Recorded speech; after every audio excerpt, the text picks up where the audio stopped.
Mbote na bande kobanso GCAM télévision boye malamu na site na bino na internet et pesa kabino vraiment basango et pourquoi pas na émission na bino boko pesa confiance chaque fois un grand débat où ils acabont présenter na ngai mo mboka mbi à chaque na zeli nsengo makasi une fois de plus ya kozali boso itando ike na bino pour la kopesa bino basango na matali politique ya République démocratique du Congo lelo Tata Mokambia Ekolo, son excellence Félix Antoine Tshisekedi Tshilombo a silbon na ko présider deuxième réunion. Il y a CPVS, donc ils allaient comité de pilotage des veilles stratégiques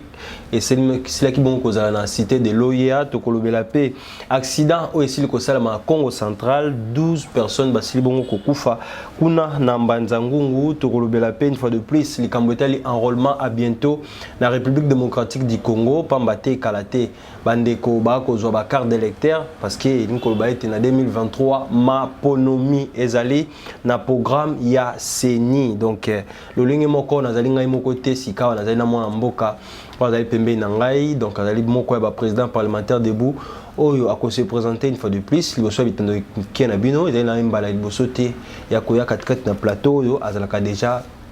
invité ou azalaka déjà kokot azalaka déjà mingi na plateau na biso mbote mwana mboka Mbota mwana mboka chaque minute. Nous avons essayé makasi ya koyamba ole na plateau na biso. Merci pour l'invitation. Merci na balani na biso nyonso ya GCAM TV. Pesi bango mbote bisika ozali. Merci pour na inviter na poto ya ko développer mao etani mboka na biso. Ko pesa ba point de vue na biso ndenge makambo etango na mboka. Tomoni président de la République asilibongo ko présider réunion deuxième réunion du comité de pilotage des veilles stratégiques à la TO Isaki Bongo Salamaki Bongo na cité de Oya malobano ko kozala nini Fachi Oyaza président de la République démocratique du Congo azo continuer kaka ko booster autour le bas vision naie Isaki déterminé pour na ko pesa ba bana mboka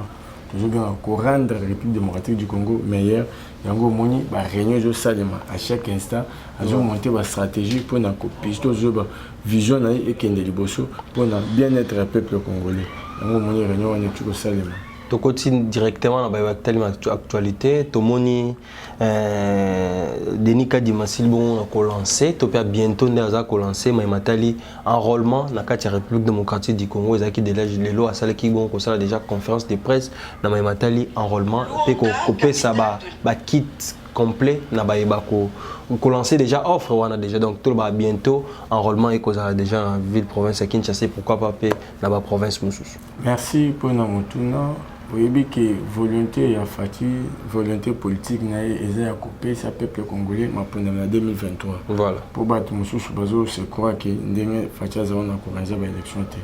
En tant qu'un démocrate au Bosnaki le 13 décembre l'année passée discours sur l'état de la nation fati mo ko baki na monona que en 2023 il y aura élection. Batu ba kanisa te choses à te élection zali oko lo bamo malembe lo bamo makasi oyo tozo benga mwana mboka Denis Kadima oza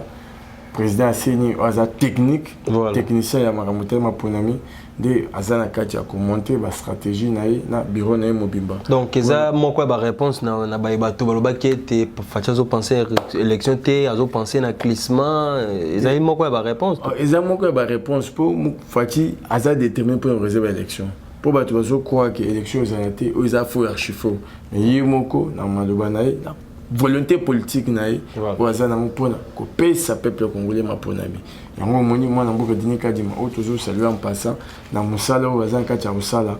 pour na organiser déjà, que ça la planification pour na marambotali avant tout que na ponami na biso. Procès Matata Mpogno à bientôt, tout le monde est là qui va répondre et puis défier une fois de plus encore justice congolaise, tout le monde qui a lié à Kiti en tout cas, tout le monde qui Molongo Sambo, il y a la cravate rouge et l'andama qui tout le monde passe le bon audience et ça le quitté à Zongi parce que procès n'est jeudi.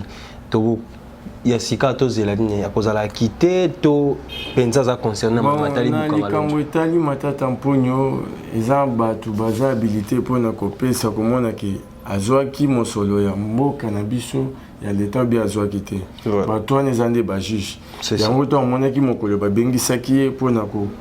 audience na isalema tellement ba condition nyonso zaki rempli te makambo nyonso ba élément nyonso bazwaki yango en détail nango te nde omonaki bareportaki yango. Je pense mwana mboka chaque mbie okomonana jeudi ndenge olobi ke procès na ye eza fixe mpona jeudi okomona avant ebanda bakotangela biso makambo esengeli na bainfraction oyo na soki ke atiaki loboko na yo na mosolo oyo ya leta bajuge nde baza habilité mpona kopesa biso oyo etali makambo matata asali. Ça n'a rien à voir na makambo etali politique wana eza makambo etali justice. Justice esala mosala nango. Justice soki emoni ke moto ayebi mbongo moto azi mosolo ekosese yango moko ke mpona kolandela makambo etali lolenge omoni ndenge bautaki konome juge ya sika oza na elika ete ke procès wana kokende na lolenge elongo bani nalobi likambo ya juge ya sika oyo banome na cour conditionnelle. Ça n'a rien à voir avec Makambo Matata Pogno. Likambo ya Matata Pogno est à cour de cassation. Ils ont cour conditionnelle. Ils ont juge à la cour de cassation. Oyo, ils ont statué pour examiner le dossier à Matata Pogno. Na ko lancer Makambo l'audience pour na ko meka ko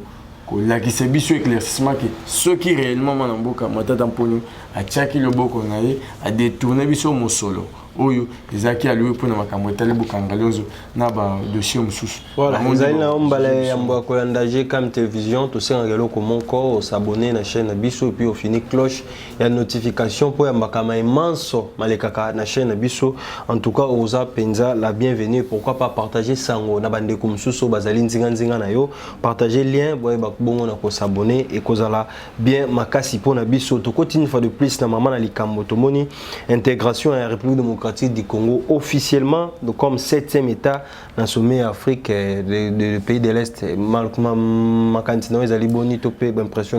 Merci mon mboka pour mutuna wana intégration ya mboka na biso République démocratique du Congo, la communauté des membres d'État de l'Afrique de l'Est. Ils ont vraiment ça moko ya malamu pour na Congo na ngai. C'est ça. Pour na nini pour toko intégrer na makambo libre d'échange. Oyo Italie toko bénéficier ebele sur le plan économique na mboka na biso. Voilà. Bato bazo bosana ki omoni neti nazozo exemple bandeko na biso neti ya est oyo bakendaka mobembo bakenda ba Dubai basomba biloko. Tango bayaka na biloko na bango eyaka na port na biso oyo ya bomate elekelaka na nzela ya Tanzanie mususu côté ya banzela mususu ka côté est kuna. Monique na intégration wana sur le plan économique RDC a bénéficié et belé dans l'économie naïe. Donc bénéficier peut alléger peut commerçants na biso ba kenda libanda pour na sombe biloko pour na trafic wana et ça d'une manière transparente et les kana ndenge moko akimia yango moni na volonté à fatu azaki nango pour na mboka na biso po yeba mona mboka actuellement dans le monde entier pays morté c'est développé yango moko. Voilà. Ba organisme wana ndenge za wana ba SADC ba AC nyonso wana eza ba organisme moko oyo e permettre biso to vivre en synergie ba voisins na biso faut tous avoir en bon terme pour na ko sala échange de libre échange wana pour na ko permettre biso développement et épanouissement ba mboka na biso de tous les deux côtés. Lelo tomoni RDC azabongo na quatre pays de membres de l'Est. Ezali moko pe ko mema kimia na Est République du Congo. Eza moko pe mema kimia na kati ya est kimia il faut yebana na kati ya est na biso ya liboso détermination fati aza nango mpona komettre fin ya oyo tozobenga ba mouvement terroriste wana po ba mouvement wana kala oyo ndenge bato bandoloba bazalaki ba groupes armés eza bongo te baza na bango ba terroriste oyo baye na mboka na biso koya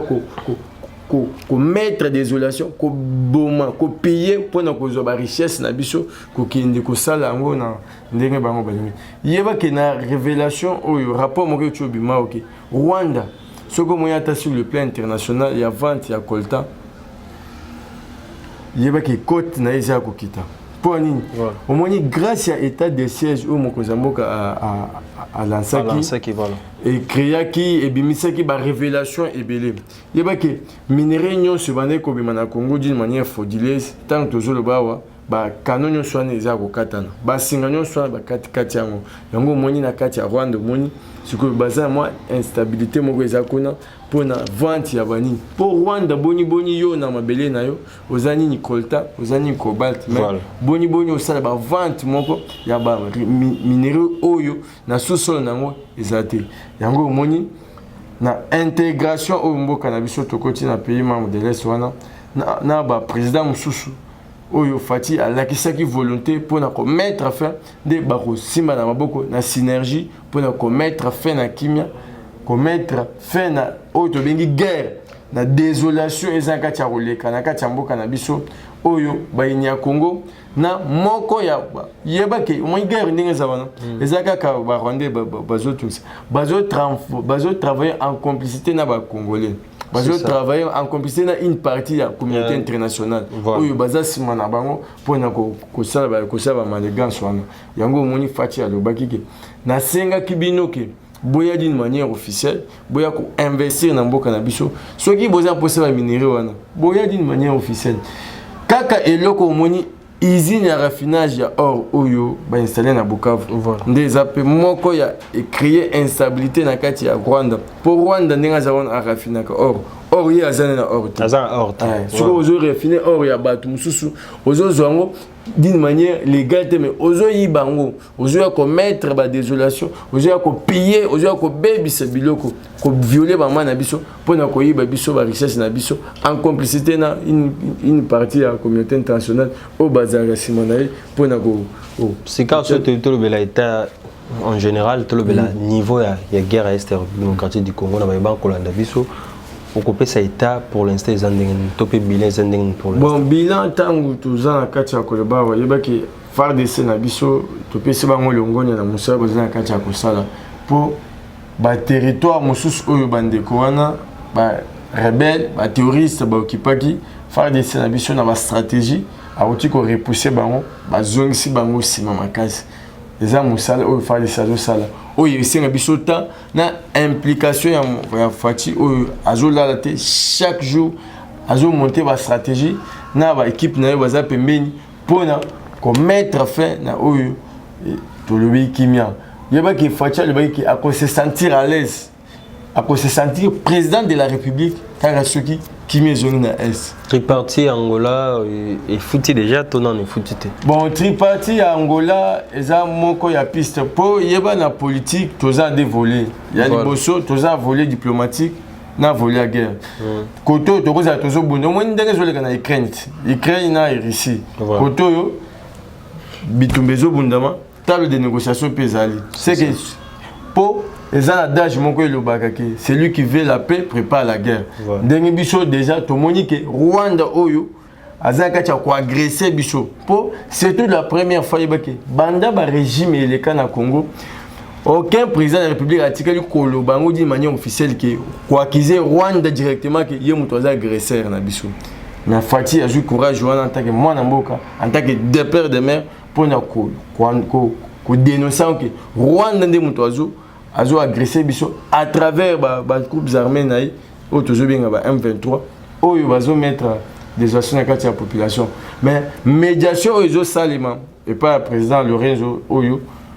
président angolais je pense que ça suspendu pour bazana dei moko kuna oyo ancien président na bango oyo to bengi Eduardo Santos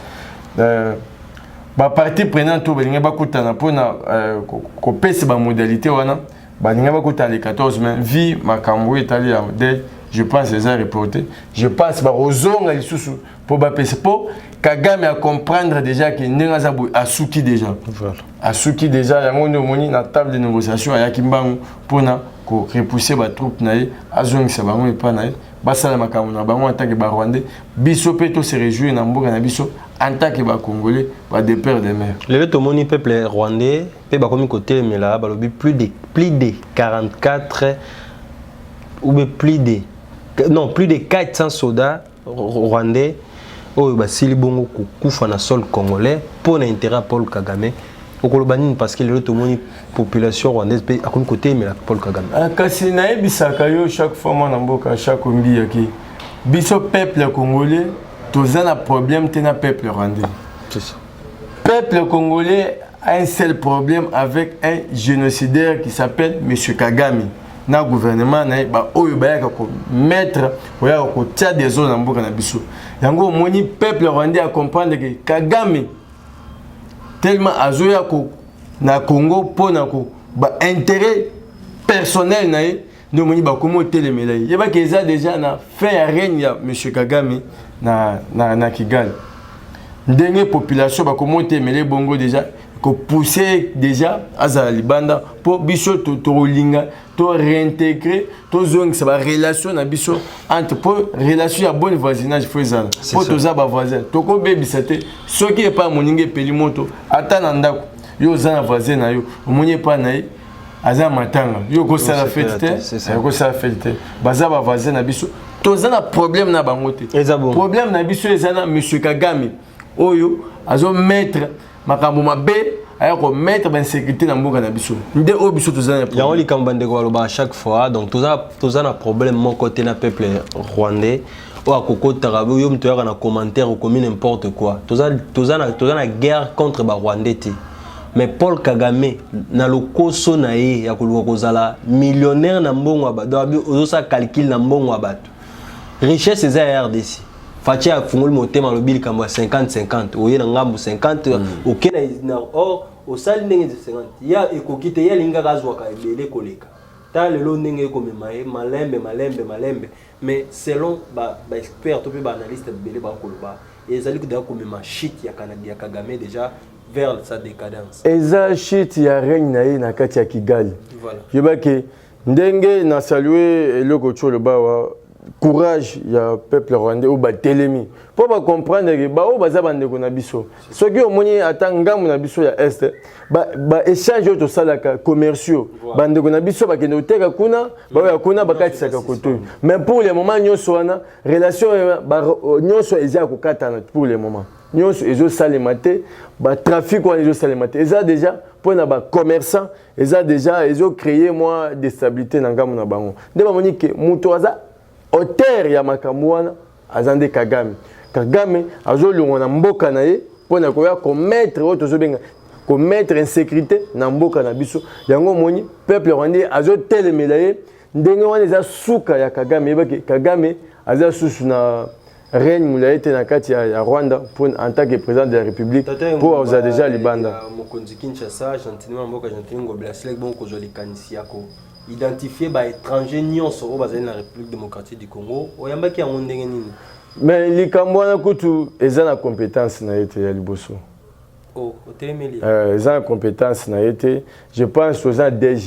DGM oyo baza habilité pour na kosala musala wana omoni eloko mususu faut kozwa ka mesure moko ko welisaka kosala eloko pour na populisme te on comprendre kosala pour populisme te tozana soki alingi asalango na kosenga conseil na kopesa à travailler en synergie na tozobenga deuxième na biso pour na ko identifier pour bato avant ba kota na mboka na biso avant bato bakita na capitale oyo baza ba service moko na aéroport oyo baza habilité pour na ko vérifier ko yeba ke songolo à côté pakal à côté soki lelo ne ya lancer wana ke a lancer identification a lancer on a service ni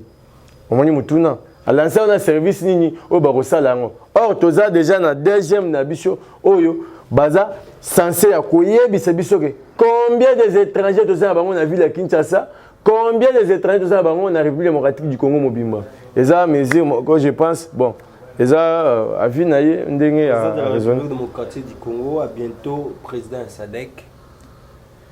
à bientôt Fachi a président SADC ndenge tolobaka ndenge Fachi azali à chaque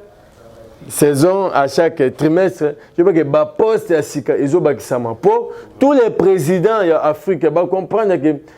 Afrique na biso e bandaki ko zanga un panafricain en tant que Félix. Yango nde ozomona chaque fois ba poste ezo se présenter azo zwango pour aller na innovation, aller na idée ya Sika, aller ko promouvoir toujours bien Afrique, esprit panafricain au fati a memi en Afrique. Yango ozomona ba poste ezo landa. Je pense en novembre ou en août plutôt, réunion à SADC au Salima on a vu la ville à Kinshasa précisément na Congo awa oyo président Fathi a rejoint d'une manière officielle bateau à commandement à SADC en tant que président SADC pour actuellement occuper pour service président SADC. Voilà, merci Tolo Belasika wa Likambo et c'est la majoration a prix il y a transport dans la ville province de Kinshasa et pourquoi pas na ba province ebele malobani ni koyandola na ba kolanda biso bato ba kolanda biso na yebisa bango na mutuna wana toko interpeller d'abord il faut to banda likolo voilà toko interpeller Sama Lokonde Oaza premier ministre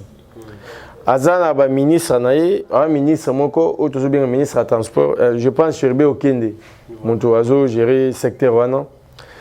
siko na provincial tozana Mbokoso papa Mbokoso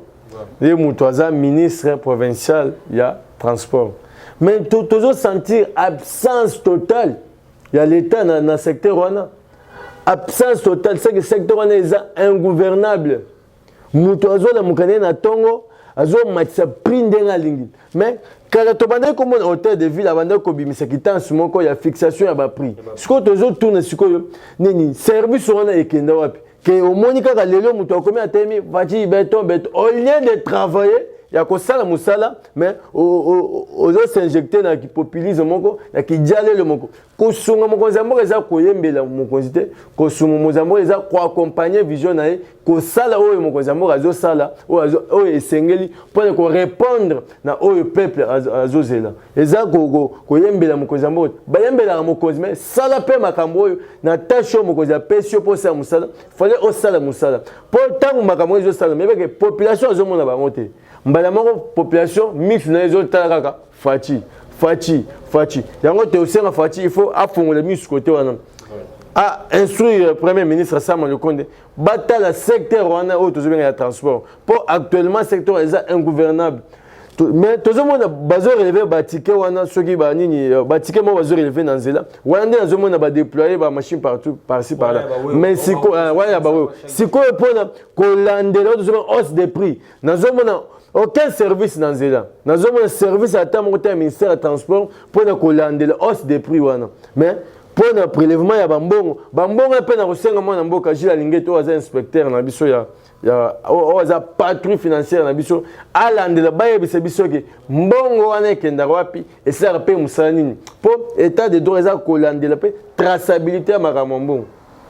Voilà, malé betoko kende na suka émission biso do tika toujours na matali transport na République démocratique du Congo na Kinshasa mingi to lobela na bande ko chango basleki bon ko komela biso ba esi biso ete ligne ya Transco en tout cas ezo ala moi mobulu surtout na poko parce que transport en commun ko ekomi ko kata ya ko kata en tout cas ba ko zonga ba retard na banda ko na bango Transco ezo ala problème. Nazana maloba ebele ko twa ba place wana po na ko interpeller pe Kasongo oza commissaire ya ville ya Kinshasa voilà na ministre na biso intérieur Aselo po ba meka ko travailler po il faut commettre population à l'aise population zonyo ko na secteur wana vraiment na pourquoi ils a pas ngai mutu to sona naza mona chang. Il y a des fois, il faut que les gens se trouvent dans l'incapacité à kokende. Pour ceux qui ont bimé au bon, pour la cozonga et comme le mois passe. Comme le mois passe, bazo 4-4. Ministère vraiment de transport, tia vraiment mis sur le ministère. S'il s'agit de remaniement et salement, pour la kotia, muto ya malonga oyo akokoka ko répondre dans le secteur où il faut bâtir les bisouans. Que kotia ba tout le monde ba jusser. Mutumo azo sana musalate azama pona ka ko zombongo ko sala mais ko répondre na tâche mo ko zambo ba PC pour asala azo sana na été voilà to le bela une fois de plus accident de circulation si bon ko sala mana mboka ya mbanzango kuna na Congo central automoni 12 congolais bande ko na so asili ko tika biso moi malba muke juste 2 minutes nazo compatir na bande ko ba ko tika biso na accident isalami wana na ibité accident isalami eza faute. Il y a un chauffeur ou bien des anines. Et là, on a aussi un biso oyo ba service nyonso ba tie na nzela wana pona ko landa vraiment trafic ba meka ko pesa biso éclaircissement makambo etali wana to ko interpeller ka sous ministre de transport. Voilà. Asala musala malam wana siko ozaye mote na ministre pe infrastructure. Et cause la paix accident wana sami eza causé nan impraticabilité ya nzela wana eza nango bien te nzela wana eza impraticable moyen mituka eleka bien eza te ou bien kozala di mpe ya ivresse ya bachauffeur oyo bazokumba bazoyeba te bazoyema milimo ya bato yango te osenga kaka na ministère wana fo bameka mpe na basyndicat oyo ya bachauffeur bameka kopesa bango baorganiza baséminaire na bango mpona koyebisa bango ke soki baza liboso ya vola wana bayeba ke bazomema milimo ya bato batika komelamela bongo fo amela soki akomi place azotika bato akei ameli ke ameli akomomema bato bongo mpona kosala baperte ya vie humaine bongo oyo eza bien te na bato bakufi wana baza très cher pour la République démocratique du Congo perdre vie na bango boy na accident eza vraiment bien te